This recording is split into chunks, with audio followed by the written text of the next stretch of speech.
கர்த்தருக்கு ஸ்தோத்திரம். இந்த நாளுக்கான தேவ வார்த்தை ஏசாயா புஸ்தகம் 41 அதிகாரம் 13வது வசனம். பயப்படாதே, நான் உனக்கு துணை நிற்கிறேன். இந்த நாளின் தேவ வார்த்தையின்படி ஆண்டவராகிய இயேசு உங்களுக்கு துணை நின்று எல்லாவற்றிலும் பாதுகாத்து உங்களை வழி நடத்துவார்.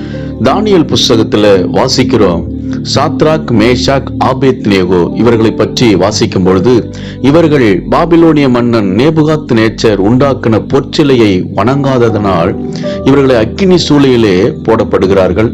அப்பொழுது அவர்கள் சொல்லுகிற வார்த்தை, நாங்கள் ஆராதிக்கிற எங்கள் தேவன் தப்புவிக்க வல்லவராய் இருக்கிறார் என்று அவர்கள் விசுவாசத்தோடு சொல்வதை பார்க்க முடியும்.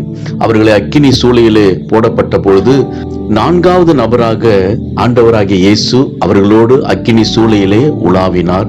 அவர்களுக்கு ஒரு சேதமும் வரவில்லை என்று வேதத்திலே வாசிக்கிறோம். ஆண்டவர் அவர்களை அக்கினி சூளையிலிருந்து பாதுகாத்தார். ராஜாவுடைய கைக்கு அவர்களை தப்புவித்தார். அன்பானவர்களே, உங்க வாழ்விலும் என்ன சூழ்நிலையால் இருந்தாலும் ஆண்டவர் உங்களோடு இருக்கிறார். உங்களை தப்புவிக்க வல்லவராய் இருக்கிறார்.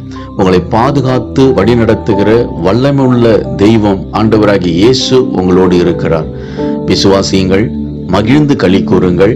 இயேசு உங்களை ஆசீர்வதிக்கிறார். ஆமென்.